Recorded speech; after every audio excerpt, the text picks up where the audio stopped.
सवाल मुख्यमंत्री नीतीश कुमार की उन आपत्तिजनक हरकतों का भी है। क्या हमारी भूमिका तमिलनाडु और कर्नाटका जैसे राज्यों में जाने के बाद भाषा के आधार पर होने वाली हिंसा है? कहीं कोई किसी सिपाही को नचवाता नजर आएगा? दोस्तों नमस्कार, आज बिहार दिवस है। सुबह से आज जन्मदिन की बहुत सारी बधाइयां हमें भी प्राप्त हो चुकी हैं, लेकिन सवाल आज मेरे मन में केवल एक है कि जिस बिहार के इतिहास का गौरव और गुणगान करते हमारे देश के राजनीतिज्ञ थकते नहीं हैं, जिस बिहार के इतिहास को कुरेदना और पढ़ना शुरू कर दिया जाए तो भारत का इतिहास अपने तौर पे उसका पर्यायवाची नजर आने लगेगा, उस बिहार के स्थापना दिवस पे आज जब 2025 में हम बैठे हैं तो सवाल यह खड़ा होता है कि आज की तारीख में वे कौन से प्रश्न हैं जो हमारे दुखों को कम होने नहीं दे रहे। आज हम बात की शुरुआत बिहार के इतिहास के साथ करते हैं। चलते हैं एक ऐसी यात्रा पे जहां हम उस तस्वीर को देखेंगे जो शायद हमारे लिए गर्व के दृष्टिकोण से आज केवल एकमात्र तस्वीर बची है। इतिहास के दृष्टिकोण से जब आप बिहार को देखना शुरू करेंगे तो इतिहास आपको बताएगा कि जिस लोकतंत्र के रूप में आज हम अपने आप को गौरवशाली महसूस करते हैं, लोकतंत्र की शुरुआत किसी दौर में इसी बिहार की भूमि में वैशाली के गणराज्य से हुई थी। इतिहास के दौर में जब आप पीछे जाएंगे तो आपको पता चलेगा कि भारतवर्ष के इतिहास में एक बहुत बड़ा अध्याय मगध साम्राज्य से जुड़ा है। इतिहास के कालखंड में आप जब आगे बढ़ेंगे तो आपको चंद्रगुप्त मौर्य के रूप में भारत के पहले चक्रवर्ती सम्राट दिखाई देंगे। जब आप गुप्त काल के इतिहास की ओर आगे बढ़ेंगे तो आपको पता चलेगा नालंदा विश्वविद्यालय किस प्रकार से बिहार की भूमि को विश्व के ज्ञान की भूमि के रूप में दिखा रहा था। इतिहास आगे बढ़ेगा तो बिहार के साथ साथ भारत का काला अध्याय भी शुरू होगा। वापस 1947 में आइएगा तो देश के नेतृत्वकर्ता के रूप में डॉक्टर राजेंद्र प्रसाद आपको संविधान सभा के अध्यक्ष के रूप में दिखाई देंगे। इतिहास को और पढ़ना शुरू करिएगा तो आधुनिक भारत में भारतीय तिरंगे के ऊपर कभी आपको अशोक चक्र दिखाई देगा तो कभी भारत के राष्ट्रीय प्रतीक चिन्ह के रूप में अशोक एम्बलम।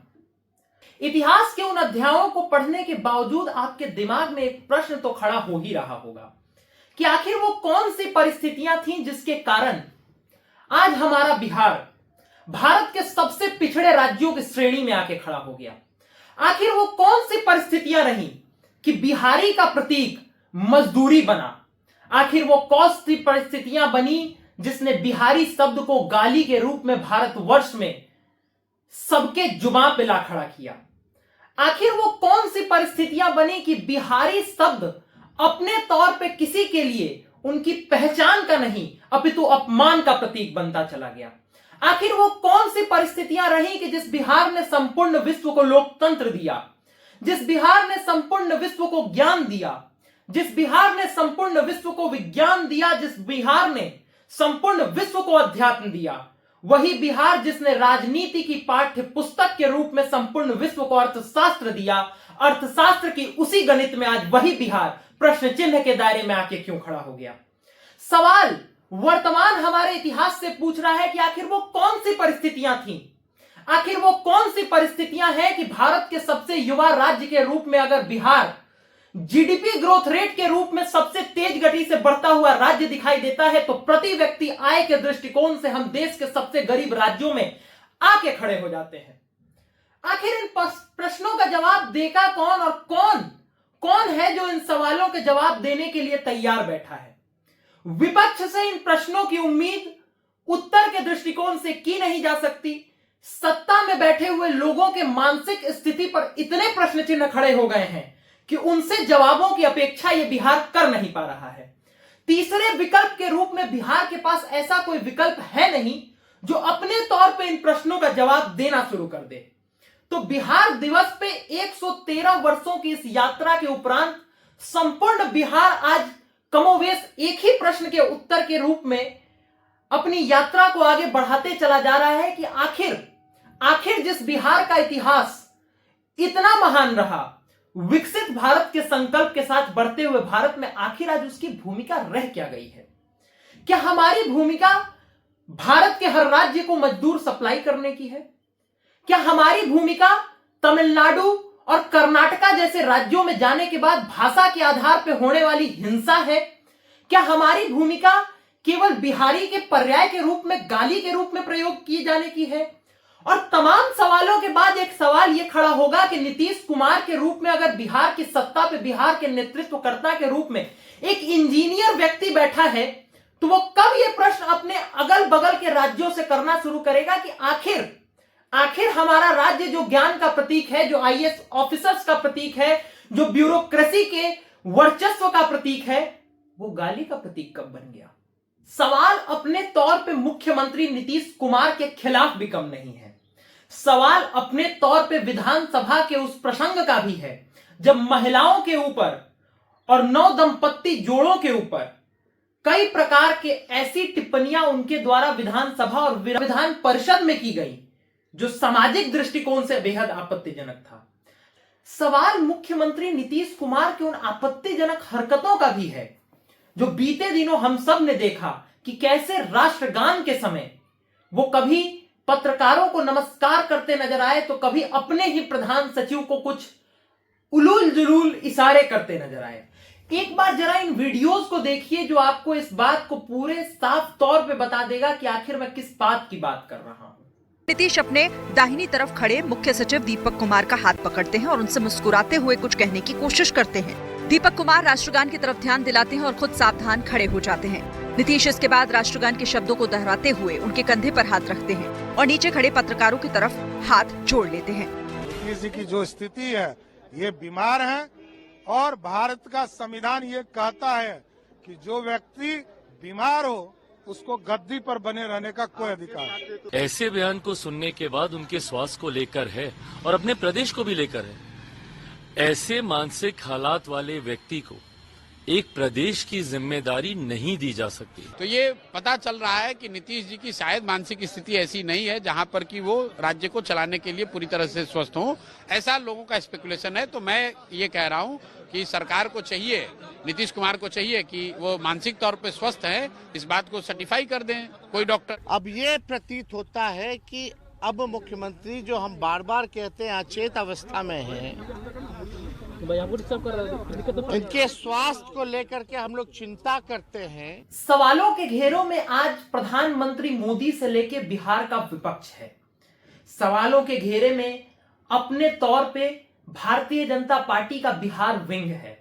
सवालों के घेरे में अपने तौर पे बिहार की जनता भी है और सवालों के घेरे में अपने तौर पे वो प्रशांत किशोर भी हैं जो जनसुराज के नेतृत्व में एक नई विचारधारा की बात कर रहे हैं।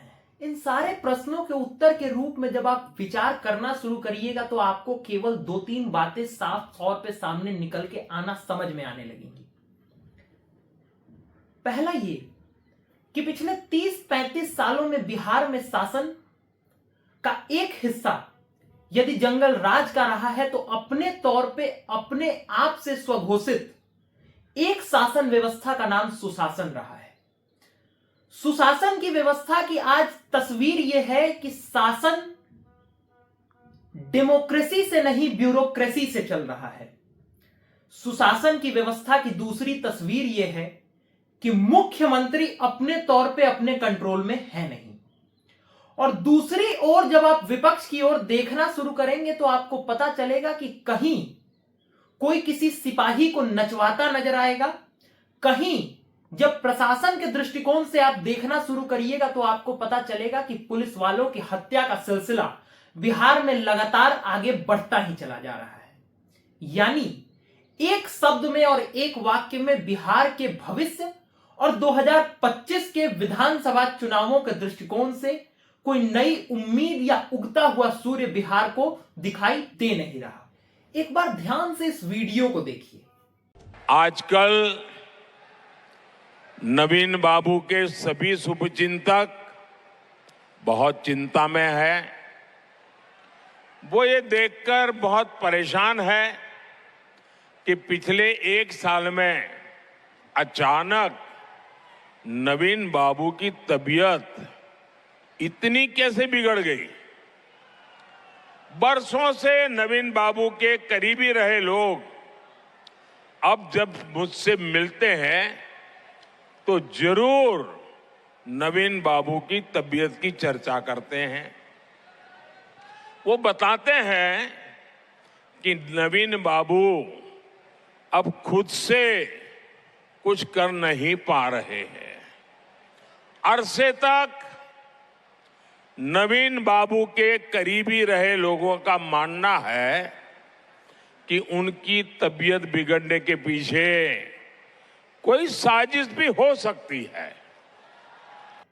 ये वीडियो पिछले वर्ष हुए उड़ीसा विधानसभा चुनाव के दौरान का वीडियो है, जिसमें प्रधानमंत्री मोदी तत्कालीन उड़ीसा के मुख्यमंत्री नवीन पटनायक के स्वास्थ्य के ऊपर चिंता व्यक्त कर रहे हैं।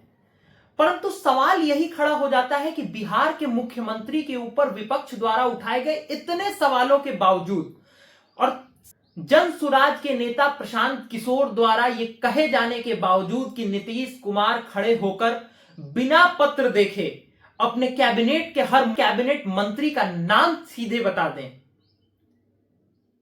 इस चैलेंज के बावजूद प्रधानमंत्री मोदी की एक भी टिप्पणी बिहार के इस मुख्यमंत्री पर क्यों नहीं आई है?